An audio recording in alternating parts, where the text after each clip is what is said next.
Hello students, I am MD Pasha, Faculty in Economy for Civil Services and State Service Examinations. Welcome to my YouTube channel, Pasha's Economy. ఈ నా YouTube channel ద్వారా current ఎకానమీకి సంబంధించిన పలు అంశాలను వీడియోల ద్వారా విశ్లేషించడం జరుగుతున్నది. ఈ విశ్లేషణ అటు మీ ప్రిలిమ్స్ ఎగ్జామ్స్కు, మెయిన్స్ ఎగ్జామ్స్కు దోహదపడే విధంగా రూపొందించడం జరుగుతున్నది.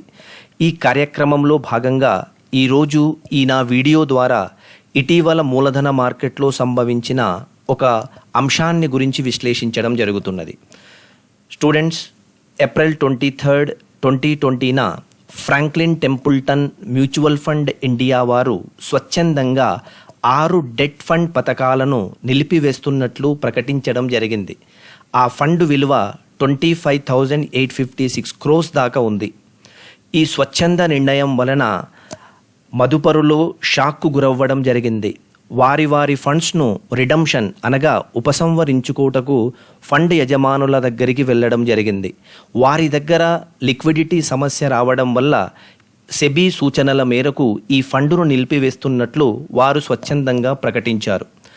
కోవిడ్-19 లాక్డౌన్ కారణాన ఈ నిర్ణయం తీసుకుంటున్నట్లు వీరు ప్రకటించడము, ఇమ్మీడియట్గా షేర్ మార్కెట్ కుదేలైపోవడం వల్ల లిక్విడిటీ సమస్య మ్యూచువల్ ఫండ్స్లో తలెత్తడం జరిగింది. ఈ పరిస్థితిని గమనించినటువంటి ఆర్బీఐ గవర్నర్ శక్తికాంత దాస్ 50,000 కోట్లతో ఒక లిక్విడిటీ బూస్టర్ను మ్యూచువల్ ఫండ్స్కు ప్రకటించడం జరిగినది. ఈ చర్య అంతటిని నా ఈ వీడియో ద్వారా విశ్లేషిస్తాను. ఈ విశ్లేషణలోకి వెళ్లే ముందు అభ్యర్థులకు కొన్ని సూచనలు. ఒక కరెంట్ ఎకానమీకి సంబంధించినటువంటి ఒక అంశాన్ని విశ్లేషించే ముందు మనం ఎలా చదవాలంటే, ఫస్ట్ ఆ అంశంలో ఇమిడి ఉన్నటువంటి బేసిక్స్ అంశాలేంటి, ఆ బేసిక్స్ను చాలా స్ట్రాంగ్గా చదవాలి. తర్వాత ఆ కరెంట్ ఇష్యూ తలెత్తడానికి గల కారణాలను కూడా బేరీజు వేసుకోవాలి. దీని ప్రభావం ఆర్థిక వ్యవస్థ పైన ఎలా ఉంటుంది అనేది కూడా అంచనా వేసుకోవాలి. తదనుగుణంగా ప్రభుత్వం తీసుకుంటున్నటువంటి చర్యలు ఏమున్నాయి దాన్ని కూడా మనము స్టడీ చేయాలి. ఓవరాల్గా ఒక కరెంట్ ఇష్యూను చదువుతున్నప్పుడు ఆ బేసిక్స్, దాని ప్రభావము, తలెత్తడానికి కారణాలు చదువుతూ చివరిగా ఒక క్రిటికల్ అనాలిసిస్, విమర్శనాత్మక దృక్పథాన్ని ఒకటి డెవలప్ చేసుకోవాలి. అప్పుడే మీరు రాబోయేటటువంటి పరీక్షల్లో విజయం సాధించడానికి అవకాశం ఉంటుంది. ఒక చిన్న సూచన మీకు చేస్తాను. కోవిడ్-19 ప్రభావం వల్ల ఉపాధి మొత్తం కోల్పోతున్నారు, విదేశీ పయనాలు ఆగిపోతున్నాయి, global educations, global job loss జరుగుతూ ఉన్నది. ఈ క్రమంలో యువత అటు యూపీఎస్సీ కానీ, స్టేట్ సర్వీసెస్ కానీ ప్రభుత్వ ఉద్యోగాలపైన ఆకర్షితులు అవ్వడానికి అవకాశం ఉంది. కాబట్టి భవిష్యత్తులో పోటీ చాలా తీవ్రతరం అవుతుంది. ఒక వీడియోను 2 లేదా 3 నిమిషాలు, 5 నిమిషాలు చూడడం ద్వారా మీరు ఆ అంశం మీద పట్టు సాధించలేరు. ఒక వీడియోను ముందు నుంచి చివరి వరకు చూసి అది మీకు ఎగ్జామినేషన్కు దోహదపడే విధంగా ఉందా లేదా మీరు అంచనా వేసుకుని ఆ క్రమంలో మీరు ప్రిపరేషన్ చేసినప్పుడే రాబోయేటటువంటి ఎలాంటి పోటీనైనా మీరు ఎదుర్కోవడానికి అవకాశం ఉంటుంది. కాబట్టి మీకు కావలసిన డైమెన్షన్స్ అన్నీ కూడా మీరు ఈ వీడియో ద్వారా మీకు అందించేటటువంటి ఒక ప్రయత్నం చేస్తున్నాను. కాబట్టి మీరు ముందు స్లైడ్ నుంచి లాస్ట్ స్లైడ్ వరకు వీడియోను బాగా గమనించగలరని ప్రార్థన. ఈ ఫ్రాంక్లిన్ టెంపుల్టన్ ఇష్యూలోకి వెళ్లే ముందు దానికి సంబంధించినటువంటి కొన్ని బేసిక్స్ను విశ్లేషిస్తున్నాను. సో అభ్యర్థులు జాగ్రత్తగా దీన్ని గమనించుకొని నోట్స్ రాసుకునే ప్రయత్నం చేయండి. ఫస్ట్, మ్యూచువల్ ఫండ్ అనగానేమి, అంటే దేన్ని మనం మ్యూచువల్ ఫండ్ అంటాం? ఇది వృత్తిపరంగా నిర్వహించే పెట్టుబడి పథకం. అనగా ఈ ఫండ్ను ఒక ఎక్స్పర్ట్స్ నిర్వహిస్తూ ఉంటారు. దీన్ని ఎక్స్పర్టైజ్ మజిల్స్ అంటాం. ఇది ఒక అసెట్ మేనేజ్మెంట్ కంపెనీ, అంటే నిపుణులు, వృత్తి నిపుణులు ఈ ఫండులో చేరి ఈ ఫండును నిర్వహిస్తూ ఉంటారు. ఈ ఫండ్ ఏం చేస్తుందంటే ప్రజల పెట్టుబడిని తీసుకొని అటు స్టాక్స్లోనూ, బాండ్స్లోనూ, ఇతర సెక్యూరిటీలోనూ పెట్టుబడులు పెడుతుంది. సురక్షితమైన పెట్టుబడులు అనగా ప్రజల దగ్గర నుంచి తీసుకున్నటువంటి పెట్టుబడులను సురక్షితంగా పెట్టి నష్టభయాన్ని తగ్గించేటటువంటి ఫండులివి. దీన్నే వృత్తి నిపుణులు దీన్ని నిర్వహిస్తారు కాబట్టి నష్టభయాన్ని తగ్గించేటటువంటి ఫండులుగా వీటిని పేర్కొనవచ్చు. ఇది చాలా క్రేజియస్ట్గా ఉంటాయి. ప్రజలు కూడా మ్యూచువల్ ఫండ్లో ఇన్వెస్ట్మెంట్ చేసుకోవడం వల్ల మంచి వడ్డీని మూలధన మార్కెట్లో పొందవచ్చును. బ్యాంకులో పెట్టుకుంటే ఫిక్స్డ్ డిపాజిట్ వస్తుంది, తక్కువ వడ్డీ ఉంటుంది. కాబట్టి మ్యూచువల్ ఫండ్కు నిధులు తరలించడం వలన అధిక లాభాలు పొందే ఆస్కారం ఉంటుంది. ఈ ఫండును మ్యూచువల్ ఫండ్ ఫ్రీగా చేయదు, వాళ్ళు కొంత ఫీజుని ఛార్జ్ చేస్తూ ఉంటారు. ఆ ఫీజునే ఈఆర్ అంటారు, అనగా ఎక్స్పెన్స్ రేషియో. వీళ్ళు అంటే మ్యూచువల్ ఫండ్స్ ఛార్జ్ చేసేటటువంటి ఆ ఫీజునే ఎక్స్పెన్స్ రేషియో అంటారు. ఉదాహరణకు మీరు ఒక ఫండులో ఇన్వెస్ట్మెంట్ చేశారు, మీకు 15% వృద్ధి వచ్చింది, గ్రోత్ వచ్చింది, ఎక్స్పెన్స్ రేషియో 2% అనుకోండి. అప్పుడు మీకు ఇచ్చేది 13%. ఈ మ్యూచువల్ ఫండ్స్ 2% లాభాన్ని పొందుతూ ఉంటాయి. ఈ మ్యూచువల్ ఫండ్ ఒక వనరుల సమీకరణగా, మూలధన మార్కెట్లో వనరుల సమీకరణగా అత్యంత ప్రాచుర్యం పొందినటువంటి ఒక పెట్టుబడి కేంద్రంగా ఈ మధ్యకాలంలో చలామణి అవుతా ఉన్నాయి. ఈ మొత్తం ఫండ్ వ్యవస్థను, మ్యూచువల్ ఫండ్ వ్యవస్థను నియంత్రించేటటువంటి నియంత్రణ మండలి, రెగ్యులేటరీ బాడీ సెబీ వారు, అనగా securities exchange board of India వారు దీన్ని నిర్వహిస్తూ ఉంటారు. మనము బ్యాంకింగ్లో ఒక అంశాన్ని చదువుతాం, బ్యాంకు పరపతిని సృష్టిస్తుంది, పొదుపును సమీకరిస్తుంది. ఈ మధ్యకాలంలో బ్యాంకులు కూడా ఈ మూలధన మార్కెట్లకు, మ్యూచువల్ ఫండ్స్కు నిధులు సమీకరిస్తున్నారు. కాబట్టి ప్రజలు బ్యాంకుల ద్వారా ఈ ఫండులోకి ఇన్వెస్ట్మెంట్ పెడుతున్నారు. కాబట్టి ఆ బ్యాంకులను ఆజమాయిషీ చేసేది ఆర్బీఐ. సో అలాగనే ఈ ఆర్బీఐ, సెబీ పూర్తి అధికారం మాత్రం సెబీకే ఉంటుంది. ప్రిలిమ్స్లో క్వశ్చన్ అడిగితే mutual fund regulatory body SEBI, RBI బ్యాంకులు ఆర్బీఐ అధీనంలో పనిచేస్తూ ఉంటాయి. ఈ మొత్తం వ్యవస్థను నియంత్రించేది మాత్రం మినిస్ట్రీ ఆఫ్ ఫైనాన్స్ దీన్ని నియంత్రిస్తూ ఉంటుంది. సో ఇది మ్యూచువల్ ఫండ్కు సంబంధించింది. మ్యూచువల్ ఫండ్లో చాలా ఎగ్జాంపుల్స్ ఉన్నాయి, చాలా రకాల మ్యూచువల్ ఫండ్స్ ఉన్నాయి. ఫస్ట్ మ్యూచువల్ ఫండ్ ఇండియాలో US64 యూటీఐ వారి mutual fund, first mutual fund. Atal Bihari Vajpayee గారు ఉన్నప్పుడు 2002 ఆ ప్రాంతంలో US64 అనేది మొట్టమొదటి మ్యూచువల్ ఫండ్. ఆ ఫండ్ ద్వారా ప్రజల దగ్గర నుంచి నిధులు సమీకరించుకొని వారు మూలధన మార్కెట్లో పెట్టుబడులు పెట్టారు.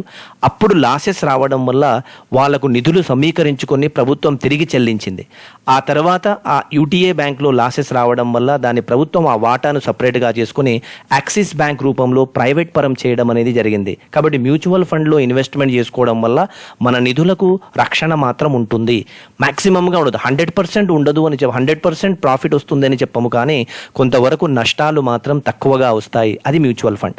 అలాంటివి ఈ మధ్యకాలంలో అతిపెద్ద మ్యూచువల్ ఫండ్గా ఈ మధ్యకాలంలో ఐసిఐసిఐ ప్రుడెన్షియల్ ఉంది, మోతీలాల్ ఓస్వాల్ ఉంది, కోటక్ మహీంద్రా ఉంది, స్పెషల్లీ అండర్టేకింగ్ యూటీఐ కూడా ఆపరేట్ అవుతా ఉన్నది. దానిలో ఒకటి ఫ్రాంక్లిన్ టెంపుల్టన్ ఇన్వెస్ట్మెంట్ ఫండ్ కూడా ఉంది. సో దానికి సంబంధించిన ఇష్యూను తదనంతర వీడియోలలో, తదనంతర స్లైడ్స్లో నేను దాన్ని విశ్లేషిస్తాను. ఇది మ్యూచువల్ ఫండ్కు సంబంధించినటువంటి అంశము. ఈ మ్యూచువల్ ఫండ్స్ ప్రజల దగ్గర నుంచి డబ్బులు తీసుకునేటటువంటి క్రమంలో 2 రకాలుగా తీసుకుంటూ ఉంటాయి. చాలా రకాలుగా నిధులు పొందుతారు, కానీ ప్రధానమైన దానినే నా వీడియోలో విశ్లేషిస్తున్నాను. మొదటిది సిప్ అంటాం. ఇది చాలా పాపులర్. ఇది సిస్టమాటిక్ ఇన్వెస్ట్మెంట్ ప్లాన్ అంటాం. అనగా నిర్ణీత మొత్తాన్ని క్రమానుగతంగా, అంటే వారము, నెలలు, త్రైమాసికంలో పెట్టుబడులు పెట్టుకునేటటువంటి అవకాశం. అనగా ఇది ఆర్డీ మాదిరిగా ఉంటుంది, రికరింగ్ డిపాజిట్ మాదిరిగా.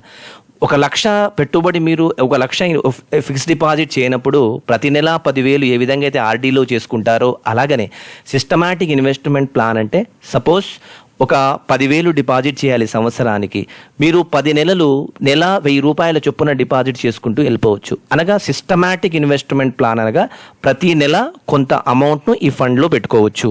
తదనంతర కాలంలో మంచి రిటర్న్స్ రావడానికి అవకాశం ఉంటుంది.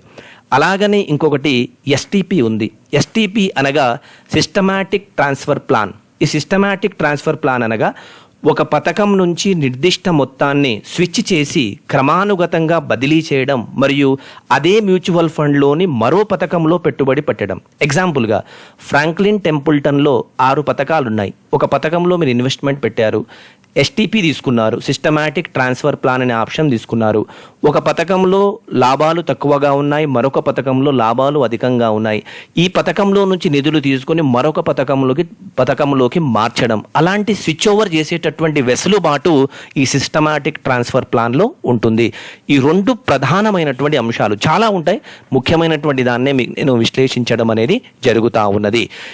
ఇప్పుడు ఈ మ్యూచువల్ ఫండ్కు సంబంధించినటువంటి ఒక జెనసిస్లోకి వెళ్దాం. మ్యూచువల్ ఫండ్లో చాలా రకాలు ఉన్నాయి. దానిలో ప్రధానమైనటువంటి రకాన్ని మీకు విశ్లేషించడం అనేది జరుగుతున్నది. మొట్టమొదటి మ్యూచువల్ ఫండ్ రకం ఆస్తుల ఆధారంగా ఈక్విటీ ఫండ్. అనగా నిధులు కంపెనీ షేర్లో పెట్టడం, కంపెనీ పనితీరు ఆధారంగా రాబడి నిర్ధారించడం జరుగుతుంది. కంపెనీ బాగా పర్ఫామ్ చేస్తే మంచి ప్రాఫిట్ వస్తుంది, కంపెనీ నష్టాల్లో ఉంటే ప్రాఫిట్ రాదు. అనగా డైరెక్ట్ షేర్లు కొనేటటువంటి అంశం ఇది ఈక్విటీ ఫండ్ అంటాం. ఇది కొంత రిస్క్తో కూడి ఉంటుంది. మరొకటిది డెట్ ఫండ్. ఇప్పుడు ఫ్రాంక్లిన్ టెంపుల్టన్ మొత్తం కూడా డెట్ ఫండ్కు సంబంధించింది. ఈ డెట్ ఫండ్ ఎలా ఉంటుందంటే నిధులు, బాండ్లు, సెక్యూరిటీలు, ట్రెజరీ బిల్లులు అంటే అంటే ఇక్కడ ప్రభుత్వము డ్యామ్ షూర్గా కంపెనీలకు రిటర్న్ ఇచ్చేటటువంటి ఒక బాండుల రూపంలో పెట్టుబడి పెట్టడం జరుగుతుంది. అనగా డెట్ ఫండ్ అనగా నిధులు, బాండ్లు, సెక్యూరిటీలు, ట్రెజరీ బిల్లులు వంటి స్థిర ఆదాయములో ఉంటాయి. అనగా ఇక్కడ ప్రాఫిట్ అనేది అష్యూర్డ్గా ఉంటుంది. ఇక్కడ మెచ్యూరిటీ, వడ్డీ రేట్లు దాని మీద రాసి ఉంటాయి. అంటే ఈ డెట్ ఫండ్లో మీరు పెట్టుబడి పెడితే ఈ fund manager blue chip companies అయినటువంటి అంటే అధిక డిమాండ్ ఉన్నటువంటి కంపెనీలని బ్లూ చిప్ కంపెనీ అంటాం. అటు టాటా కానీ, అటు బిఎస్ఎన్ఎల్ కానీ, అటు ప్రధానంగా మహారత్న కంపెనీ కానీ అలాంటి కంపెనీ యొక్క షేర్లు కొంటే అలాంటి ఫండ్స్ అన్నీ కూడా డెట్ ఫండ్లోకి ఉంటాయి. డెట్ ఫండ్ అంటే అష్యూర్డ్గా ఇన్కమ్ వచ్చేవి. ఈక్విటీ అనగా డెఫినెట్గా ప్రాఫిట్ ఉంటే ప్రాఫిట్, లాస్ ఉంటే ఏమీ రాదు. డెట్ ఫండ్ అలా కాదు, లాస్ ఉన్నా ప్రాఫిట్ ఉన్నా కొంత అమౌంట్ అనేది ఇక్కడ నిర్ధారించబడి ఉంటుంది. ఇంకొక ఫండ్ ఉంది హైబ్రిడ్ ఫండ్. హైబ్రిడ్ ఫండ్నే బ్యాలెన్స్ ఫండ్ అంటారు. అనగా సపోజ్ మీరు ఒక 10,000 ఈ ఫండ్లో పెడితే ఇది 50% ఈక్విటీలో పెట్టుకోవచ్చు, 50% డెట్లో పెట్టుకోవచ్చు. ఒక కంపెనీ యొక్క షేరులో 50% పెట్టుకోవచ్చు. ఒక కంపెనీ యొక్క డిబెంచర్ లాంటి గ్యారంటీగా మీకు ప్రాఫిట్ ఇచ్చేటటువంటి అంటే ఇచ్చేటటువంటి ఇన్స్ట్రుమెంట్లో 50% మీరు డిపాజిట్ చేసుకోవచ్చు. అలాంటిది హైబ్రిడ్ ఫండ్.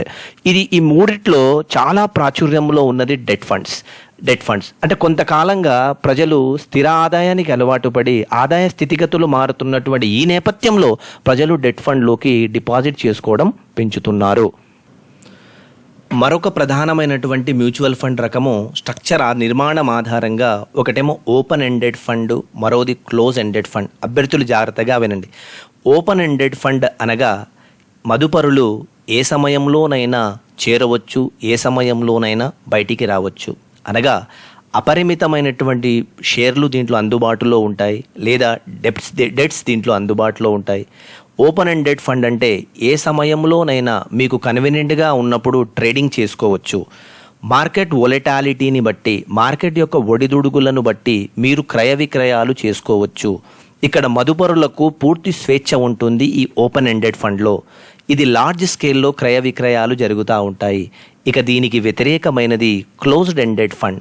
అనగా మదుపరులకు ఎలాంటి స్వేచ్ఛ ఉండదు. ఒక్కసారి మీరు షేరు కొంటే ఆ కాలం అయ్యే వరకు మీరు ఎలాంటి ట్రేడింగ్ చేయలేరు. అలాంటిది క్లోజ్డ్ ఎండెడ్ ఫండ్.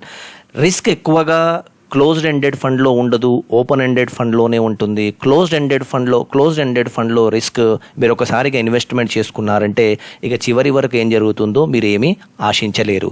ఇక్కడ క్లోజ్డ్ ఎండెడ్ ఫండ్ అని కొన్ని వస్తూ ఉంటాయి, ఓపెన్ ఎండెడ్ ఫండ్స్ అని కొన్ని వస్తూ ఉంటాయి. మీ యొక్క అవకాశాలను బట్టి మీరు ఇక్కడ ఇన్వెస్ట్మెంట్ చేసుకోవాల్సిన అవసరం ఉంటుంది. ఇది open ended and closed ended. స్వేచ్ఛతో కూడుకున్న ఓపెన్ ఎండెడ్, క్లోజ్డ్ ఎండెడ్లో మీకు స్వేచ్ఛకు అవకాశము లేదు. అలాంటిదే ఇంకొక రకము పెట్టుబడి ఆధారంగా జరిగేటటువంటి కొన్ని ఫండ్స్ ఇక్కడ మన ముందు ఉన్నాయి. అది ఏంటంటే ఒకటి గ్రోత్ ఫండ్ అంటాడు. గ్రోత్ ఫండ్ అంటే సపోజ్ ఇన్వెస్ట్మెంట్ ఆధారంగా గ్రోత్ ఫండ్ అంటాడు. గ్రోత్ ఫండ్ అంటే మీరు పెట్టేటటువంటి పెట్టుబడి గ్రోత్ రంగాల మీద, అభివృద్ధి చెందుతున్నటువంటి మౌలిక రంగాల మీద ఉంటుంది. ఎలాగా స్టీల్ కానీ, సిమెంట్ కానీ, ఫర్టిలైజర్స్ కానీ, లేదా ఎలక్ట్రానిక్స్ కానీ, లేదా ప్రిసైషన్ ఇంజనీరింగ్ కానీ అలాంటి గ్రోత్ ఉన్నటువంటి రంగాల్లో పెట్టుబడి పెట్టి మీకు లాభాలు చేకూర్చేటటువంటి ఫండులు ఇవి. అలాగనే ఇన్కమ్ ఫండ్ అనగా ఆదాయ ఫండులు. ఇక్కడ ఫండ్ మేనేజర్ ఏం చేస్తాడంటే మీ దగ్గర తీసుకున్నటువంటి డబ్బులను మిశ్రమంగా చాలా షేర్స్లో కానీ, డిబెంచర్స్లో కానీ, వివిధ పేపర్లలో కానీ ఇన్వెస్ట్మెంట్ చేసి మీకు లాభం వచ్చేటట్లు ఇక్కడ ట్రై చేస్తాడు. అది మీకు ఇన్కమ్ ఫండ్. అలాగనే లిక్విడ్ ఫండ్ అని ఒకటి ఉంది.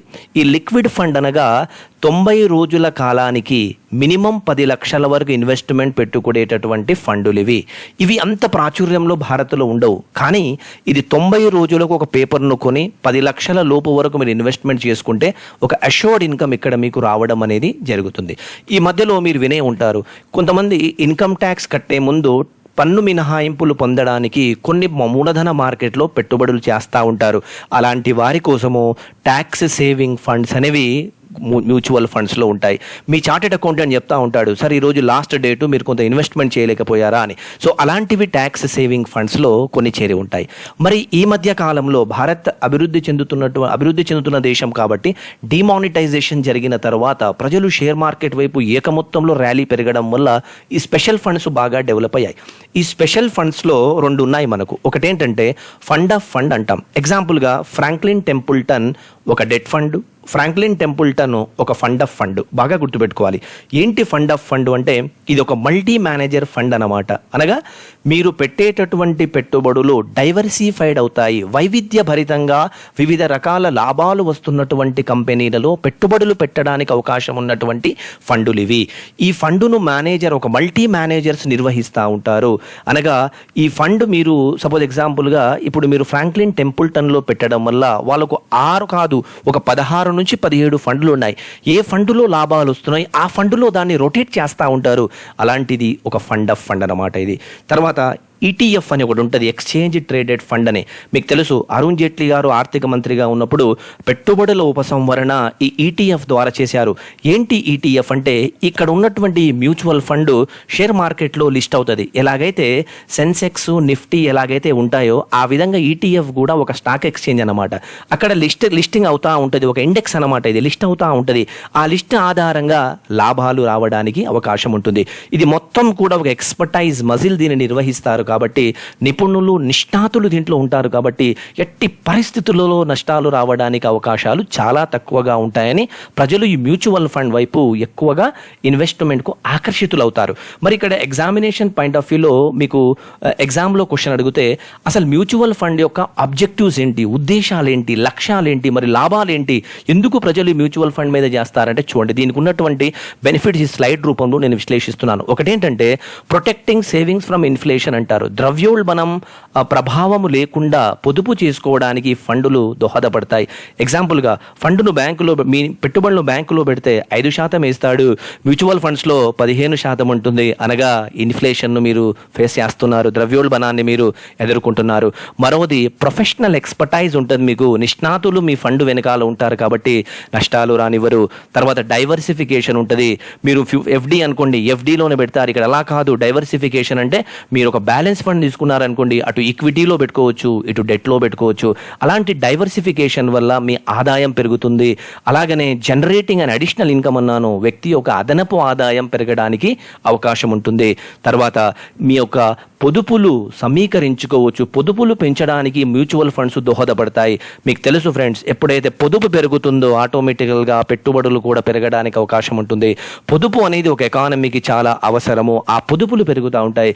తర్వాత ట్యాక్స్ బెనిఫిట్స్ పొందవచ్చు, పన్ను నుంచి మినహాయింపులు పొందవచ్చు. కాబట్టి మీ డిస్పోజబుల్ ఇన్కమ్ కూడా పెరుగుతుంది. కాబట్టి ఇలాంటివి కొన్ని బెనిఫిట్స్ ఈ మ్యూచువల్ ఫండ్ ద్వారా ఉంటుంది. ఓవరాల్గా వనరుల సమీకరణకు మ్యూచువల్ ఫండ్స్ ఒక ముఖ్య సాధనంగా ఇక్కడ ఉపయోగపడుతున్నాయని చెప్పడంలో ఎలాంటి అతిశయోక్తి లేదు. కాబట్టి ఇవి వనరుల సమీకరణకు దోహదపడేటటువంటి ఒక అస్త్రంగా మనం దీన్ని పేర్కొనవచ్చును.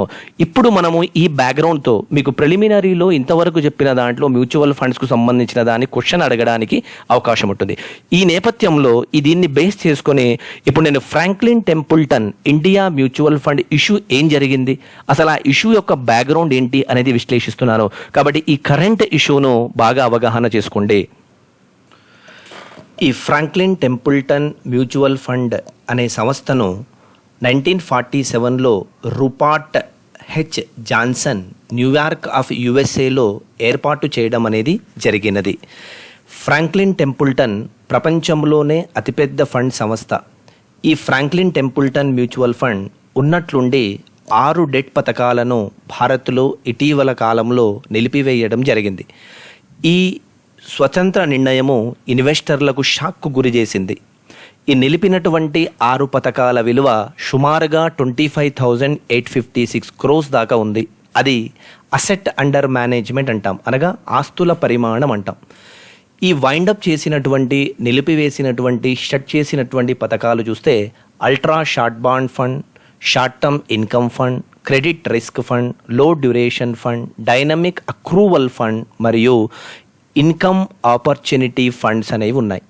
అంటే ఈ ఫండ్లో ఈ ఫండులను క్యాన్సిల్ చేయలేదు, రద్దు చేయలేదు. ఈ ఫండులను వైండప్ చేసింది. వైండప్ అనగా ప్రస్తుతానికి మేము మొరటోరియం లాగా దీని మీద ఒక స్తబ్దతను ప్రకటిస్తున్నాము, చివరి అనుమతులు ఇచ్చే వరకు మీరు మదుపరులు ఫండును విత్డ్రా చేయలేరు అనేటటువంటి ఒక సంకేతాన్ని ఇచ్చారు. దాన్నే వైండప్ అంటారు. వైండప్ అనగా దీనిలో పెట్టుబడులు పెట్టినటువంటి మదుపరులు పెట్టుబడులను ఉపసంహరించలేరు. ఎప్పుడైతే ఈ న్యూస్ బయటికి వచ్చిందో మదుపరులు అంటే COVID-19 ప్రభావం ఎప్పుడైతే భారత్లో జరుగుతూ ఉన్నదో ఆ సమస్యను గుర్తించినటువంటి మదుపరులు తరచుగా ఈ ఫ్రాంక్లిన్ దగ్గరికి వెళ్ళి రిడమ్షన్ కోరారు, అంటే ఉపసంహరణ కోరారు. యూనిట్లను విక్రయించి పెట్టుబడులను వెనక్కి తీసుకోవడమే రిడమ్షన్. వీళ్ళు రిడమ్షన్ అడిగారు. కంపెనీ ఇవ్వలేని పరిస్థితిలో ఉంది కాబట్టి కంపెనీ మదుపరుల యొక్క రక్షణ నిమిత్తము సెబీతో మాట్లాడి ఈ చర్యను ప్రకటించడం అనేది జరిగింది. కాబట్టి ఇక్కడ వైండప్ ఉంది. వైండప్ అనగా నిధులు ఎక్కడికి పోవు, మదుపరులు భయపడవలసిన భయభ్రాంతులకు గురవలసినటువంటి అవసరమే లేదు అని నిపుణులు చెప్తున్నారు. వైండప్ అనగా ఫ్రాంక్లిన్ టెంపుల్టన్ మీకు ఎలాంటి అవకాశము దీని మీద అటు విక్రయించడం కానీ, సేల్ చేయడం కానీ, అమ్మడం కానీ, తిరిగి పొందడం కానీ అలాంటి చర్యలు మీరు పొందలేరు. దాన్నే మనము వైండప్ అనేటటువంటి టెక్నికల్ పదాన్ని వాడతాం. ఇంకొక అంశం ఏంటంటే మరి మదుపరులకు నిధులు ఎప్పుడు వస్తాయి? దీనికి ఒక టెక్నికల్ టర్మినాలజీ ఇక్కడ ఉంది. దాన్నే మెకాలే డ్యూరేషన్ అంటాం. మెకాలే డ్యూరేషన్ అంటే నేను పెట్టినటువంటి నిధులు నేను ఎప్పుడు వెనక్కి తీసుకోవచ్చు. ఇప్పుడున్నటువంటి పరిస్థితులు గమనిస్తే నిపుణుల అంచనా ప్రకారము 3 నుంచి 4 సంవత్సరాలు పట్టవచ్చు. కానీ రిజర్వ్ బ్యాంక్ ఆఫ్ ఇండియా రంగప్రవేశం చేసింది కాబట్టి ఎంత తొందరగా ఆ 50,000 కోట్లు ఈ రంగానికి చేరితే అది 3 నుంచి 4 నెలల్లో కూడా మీరు పొందవచ్చు. అనగా ఫ్రాంక్లిన్ టెంపుల్టన్ యొక్క నిధుల మీదనే ఈ మెకాలే డ్యూరేషన్ అనేది ఆధారపడి ఉంటుంది. కాబట్టి దీని మీద ప్రీమెచ్యూర్గా గెస్ చేయడం అనేది అంత ఆమోదయోగ్యం కాదు. కాబట్టి ఇక్కడ ఈ ఫండులను రద్దు చేయడం అనేది జరిగింది. అసలు ఈ సంఘటన జరగడానికి గల కారణం ఏంటో మనం కొన్ని విశ్లేషిద్దాం. ఫస్ట్ కారణం ఏమంటాడంటే అన్ప్రెసిడెంటెడ్ కంటిన్యూడ్ రిడమ్షన్ ప్రెషర్ అంటాడు. అంటే COVID-19 ప్రభావము లాక్డౌన్ ఎప్పుడైతే జరిగిందో సామాన్య మానవుడ ఆదాయము కోసుకుపోయింది. ఆ క్రమంలో మా యూనిట్లను విక్రయించి మా పెట్టుబడులు మేము వెనక్కి తీసుకుంటాము అనే రిడమ్షన్ పెరిగింది. ఆ ప్రెషర్ పెరిగింది వాళ్ళపైన. రెండవ కారణం ఏమైంది అంటే జాగ్రత్తగా వినండి ఈ స్లైడ్ను, దీని ద్వారా మీరు ఆన్సర్ రాయవచ్చు. రెండవ అంశం ఏంటంటే ఈ భారత డెట్ మార్కెట్లో రుణ మార్కెట్లో గత కొన్ని సంవత్సరాలుగా ద్రవ్యత్వ సమస్య వెంబడిస్తూ ఉన్నది. ద్రవ్యత్వ సమస్య అనగా భారత్ బాండ్ మార్కెట్లో చాలా వరకు డెట్ పథకాలలో పెట్టుబడులు తగ్గాయి. తర్వాత ఇక్కడ ద్రవ్యత్వం అనేది బాగా తగ్గినది, అదొక సమస్య. ఇంకొక సమస్య ఏంటంటే ఈ ఫ్రాంక్లిన్ టెంపుల్టన్ అనేటటువంటి కంపెనీ ఏం చేసిందంటే ఈ కంపెనీ ఎక్కువ మొత్తంలో అటు విద్యుత్ రంగములోను, NBFC రంగములోను, తర్వాత ప్రధానంగా ఉన్నటువంటి అక్కడ మౌలిక సదుపాయాల రంగములోను ఈ ఫ్రాంక్లిన్ టెంపుల్టన్ కంపెనీ ప్రజల దగ్గర నుంచి తీసుకున్న డబ్బులను వీటిలో పెట్టుబడి పెట్టింది. మీకందరికీ తెలుసు NBFCల సంక్షోభం జరుగుతూ ఉన్నది. దానికి ఎగ్జాంపుల్ IL&FS, తర్వాత DHFL లాంటి సంక్షోభాలు. తర్వాత ఎలక్ట్రిసిటీ సెక్టార్ సంక్షోభంలో ఉంది. ఎలా సంక్షోభంలో ఉందంటే ఒక ఎగ్జాంపుల్ చెప్తాను. వాణిజ్య కంపెనీలన్నీ మూతపడడంతో విద్యుత్ గిరాకీ తగ్గింది. డిస్కామ్ పై దీని ప్రభావం పడుతూ ఉన్నది. వీరు తీసుకున్నటువంటి డబ్బులు కంపెనీకి రిటర్న్ ఇచ్చే పొజిషన్లో లేరు. తర్వాత ఇన్ఫ్రాస్ట్రక్చర్ ఈ లాక్డౌన్ వల్ల PPP నమూనాలో కానీ FDIల ద్వారా కానీ నిర్మితమవుతున్న ఇన్ఫ్రాస్ట్రక్చర్కు నిధులు రావడం లేదు. కాబట్టి నిధులన్నీ కూడా ఇక్కడ స్తబ్దంగా ఉండిపోయాయి. ఈ ప్రభావం వలన ఇక్కడ ఫ్రాంక్లిన్ టెంపుల్టన్కు నిధులు రాలేదు. ఇంకొక తప్పిదము ఫ్రాంక్లిన్ టెంపుల్టన్ వీరి అధిక పెట్టుబడులు అటు SL గ్రూప్లో కానీ, ఓడా, తర్వాత ఐడియాలో కానీ, IL&FSలో కానీ, అనిల్ అంబానీ రిలయన్స్లో కానీ, ఎస్ బ్యాంక్లో కానీ పెట్టారు.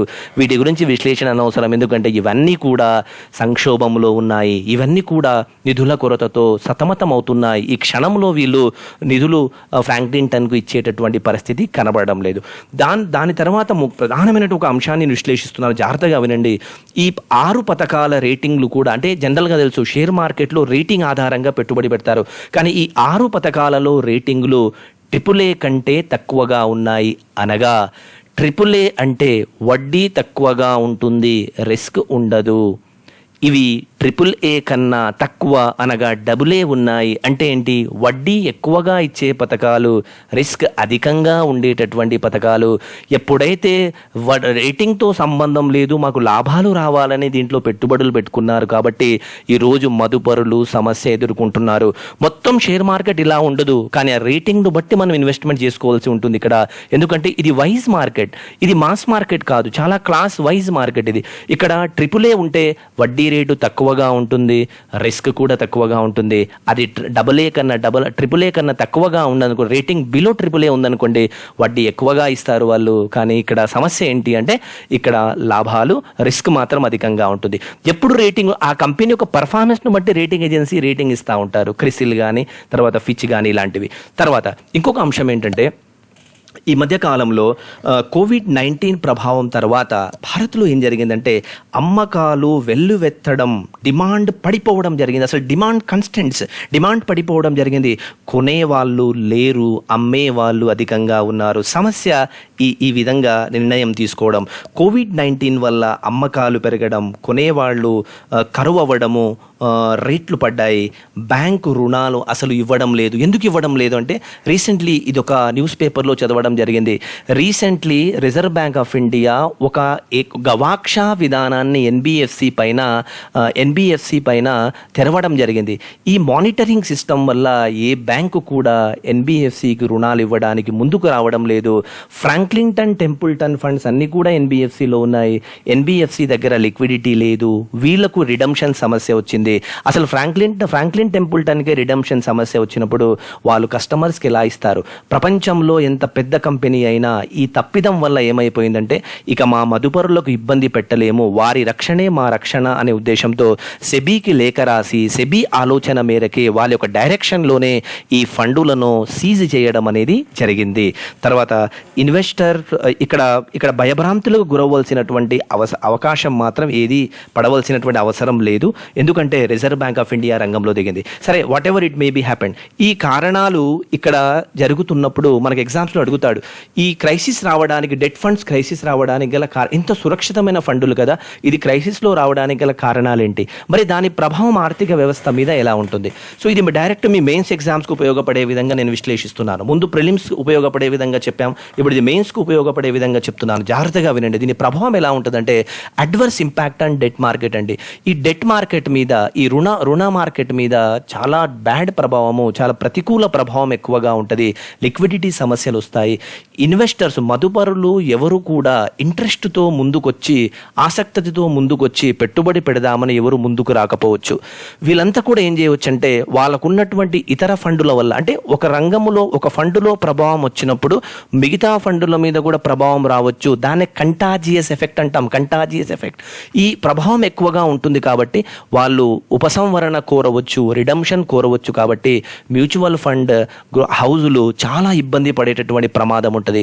తర్వాత ఏంటంటే ఇక్కడ ర్యాలీ ఆఫ్ సేవింగ్స్, ఇన్వెస్ట్మెంట్స్ అన్నీ తగ్గుతాయి. పొదుపు కానీ పెట్టుబడులు కానీ మూలధన మార్కెట్ ఒక సాంప్రదాయంలో ప్రభావం పడడానికి అవకాశం ఉంటుంది. తర్వాత షేర్ మార్కెట్ కుదేలవ్వడానికి అవకాశం ఉంది. తర్వాత ఏదైతే క్యాపిటల్ మార్కెట్లో విదేశీ పెట్టుబడులు ఉంటాయో దాన్ని ఫారెన్ పోర్ట్ఫోలియో ఇన్వెస్ట్మెంట్స్ అంటాం. FIIలు కానీ ఫారెన్ పోర్ట్ఫోలియో ఇన్వెస్ట్మెంట్ కానీ అవి ఉపసంహరించడానికి అవకాశం ఉంటుంది. ఫ్రెండ్స్, మీకు తెలుసు, ఎప్పుడైతే క్యాపిటల్ మార్కెట్లో ఉన్నటువంటి పెట్టుబడులు ఉపసంహరణకు గురవుతూ ఉంటాయో దాని ప్రభావము భారతీయ రూపాయి మీద ఉంటుంది. దాన్నే అప్పుడు రూపాయి పతనానికి కూడా దారితీయవచ్చు. తర్వాత ఈ మ్యాక్రో ఎకనామిక్, స్థూల ఆర్థిక అంశాలు కూడా అస్థిరత్వం ఎదుర్కోవచ్చు. తర్వాత GDP మీద కూడా ప్రభావం వస్తుంది. ఓవరాల్గా వనరుల సేకరణ భారత క్యాపిటల్ మార్కెట్కు అంత సులభం కాదు. ఆల్రెడీ COVID-19 ప్రభావం వల్ల పానిక్ కండిషన్ ఇండియాలో క్రియేట్ అయిపోయింది. ఇలాంటి డెట్ మార్కెట్ సంక్షోభం కూడా ఇబ్బంది పాలు చేస్తుంది భారత్కు. ఎందుకంటే లాక్డౌన్, తాత్కాలికమే లాక్డౌన్ తర్వాత ఆర్థిక వ్యవస్థ మళ్ళీ పునరుత్తేజ స్థితికి వెళ్ళవలసిన అవసరం ఉంటుంది. అక్కడ సమస్యలు రావచ్చు. తర్వాత ఇంకోటి ఏంటంటే ఎంప్లాయ్మెంట్ రీట్రెంచ్మెంట్, ఈ ఫండులలో పనిచేస్తున్నటువంటి ఉపాధి అవకాశాలు కూడా తగ్గడానికి అవకాశాలు ఎక్కువగా ఉంటాయి. ఓవరాల్గా ఈ పాజిటివ్స్, ఈ జరగడానికి గల కారణాలు ఇవి, దీని యొక్క ప్రభావాలు ఈ విధంగా పడుతూ ఉన్నాయి. కాబట్టి ఇక్కడ ప్రజలు ఏం చేయవచ్చు అంటే తన యొక్క షేర్ మార్కెట్లో డెట్ ఫండ్స్ను విత్డ్రా చేసుకుని అటు బ్యాంకులోకి వెళ్ళి ఫిక్స్డ్ డిపాజిట్ పెట్టుకోవడానికి కూడా అవకాశం ఉంటుంది. సో ఇట్లాంటివి కొన్ని చేయవచ్చు. అయితే ఇప్పుడు క్యాపిటల్ మార్కెట్లో ఇన్వెస్ట్మెంట్ చేసుకోవాలా చేసుకోరాదా అంటే ఆ రేటింగ్ను చూసి జాగ్రత్తగా కంపెనీ యొక్క బ్లూ చిప్ను చూసి అక్కడ మనం ఇన్వెస్ట్మెంట్ చేసుకోవాలి. సో ఈ విధమైనటువంటి రిస్క్ తాత్కాలికమే. భారత ప్రభుత్వము తొందరగా దీని మీద రియాక్ట్ అయిపోయి అతి త్వరగా ఆర్బీఐ జరిగినటువంటి ఒక వారం రోజుల్లోనే ఆర్బీఐ రంగంలోకి దిగింది.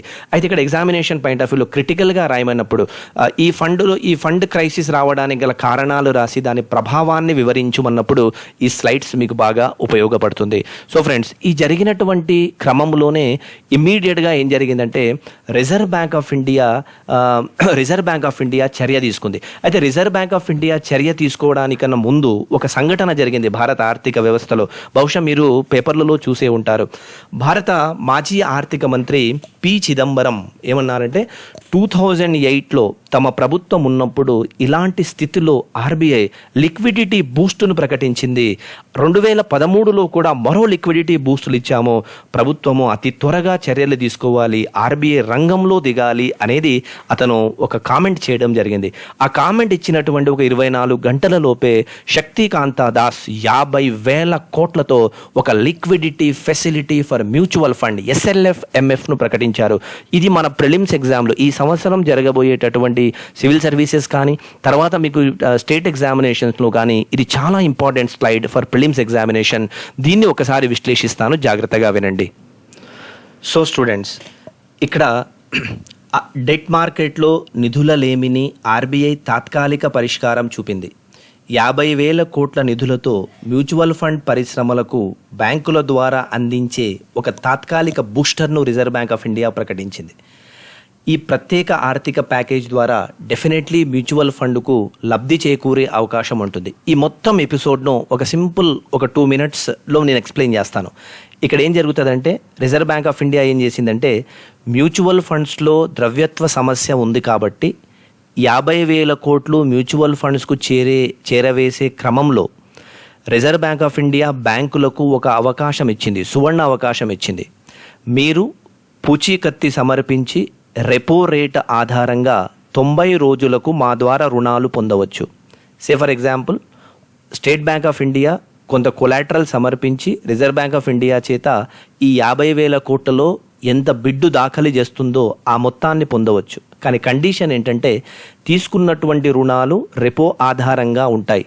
మీకు తెలుసు 4.4% రెపో రేటు తక్కువగానే ఉంది, కానీ 90 రోజులకే ఈ రుణాలు ఇస్తారు. తీసుకున్న రుణాలు మాత్రము డెఫినెట్గా మ్యూచువల్ ఫండ్ రంగానికే అందించాలి అనేటటువంటి ఒక వెసులుబాటును దీంట్లో తీసుకొచ్చారు.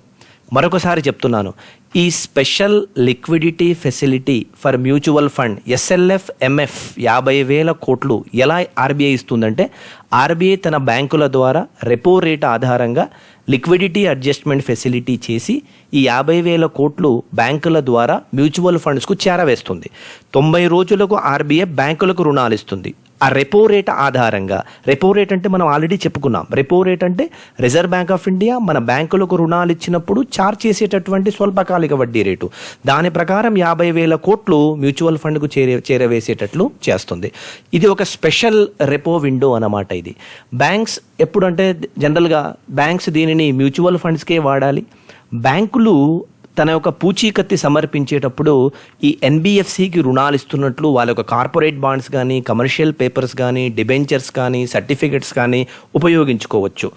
ప్రత్యేక ఇక్కడ ఏంటంటే 50,000 కోట్ల నిధులు మ్యూచువల్ ఫండ్ పరిశ్రమకే బ్యాంకుల ద్వారా అందించడం జరుగుతుంది.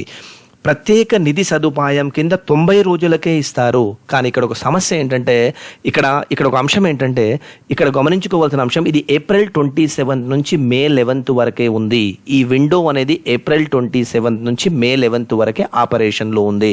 తర్వాత అధిక మొత్తం అవసరమైన మేము రెడీగా ఉన్నాము మీకు ఇన్వెస్ట్మెంట్ చేయడానికని శక్తికాంత దాస్ పేర్కొనడం అనేది జరిగింది. ఈ సదుపాయము బ్యాంకులకు మండే నుంచి ఫ్రైడే వరకు అందుబాటులో ఉంటుంది. ఎప్పుడైతే ఈ లిక్విడిటీ బూస్టర్ అనగా రెపో రేటు ద్వారా ఆర్బీఐ బ్యాంకులకు 50,000 కోట్లు ఇవ్వడం, బ్యాంకులు ఈ 50,000 కోట్లను మ్యూచువల్ ఫండ్లకే అందించడం. ఈ చర్య ఎప్పుడైతే రిజర్వ్ బ్యాంక్ ఆఫ్ ఇండియా ప్రకటించిందో ఇమ్మీడియట్గా షేర్ మార్కెట్లో ఉత్సాహం పెరిగి షేర్ మార్కెట్ మళ్ళీ బుల్లిష్ అవ్వడానికి బుల్లిష్గా నమోదైంది. షేర్ మార్కెట్ తిరిగి పూర్వ వైభవాన్ని తెచ్చుకున్నది. అంటే రిజర్వ్ బ్యాంక్ ఆఫ్ ఇండియా అంత యాక్టివ్గా పర్ఫార్మెన్స్ దీంట్లో తీసుకుంది. ఇది దీనికి సంబంధించినటువంటి అంశము. సో ఫ్రెండ్స్, నేను ఎక్స్ప్లెయిన్ చేసినటువంటి ఈ అంశంలో ప్రధానంగా 2 అంశాలు ఉన్నాయి. ఒకటి ప్రిలిమినరీ పాయింట్ ఆఫ్ వ్యూలో మొత్తం మ్యూచువల్ ఫండ్స్ నుంచి మొత్తం ఎపిసోడ్స్ అన్నీ చూడండి. తర్వాత 2వ అంశం ఏంటంటే మెయిన్స్కు సంబంధించి ఈ మ్యూచువల్ ఫండ్ క్రైసిస్ రావడానికి కారణం ఏంటి, దాని ప్రభావాలు ఏంటి, దీన్ని విమర్శనాత్మకంగా రాయమని అడగొచ్చు. తర్వాత నా కామెంట్ చెప్తాను. ఏంటి అంటే ఈ మ్యూచువల్ ఫండ్ క్రైసిస్లో రావడము సహజమే, కానీ ఇక్కడ ప్రభుత్వం తీసుకునే చర్య మాత్రము చాలా లిమిటెడ్గా ఉంది. అయితే సానుకూలమైన ఆహ్వాన చర్యే.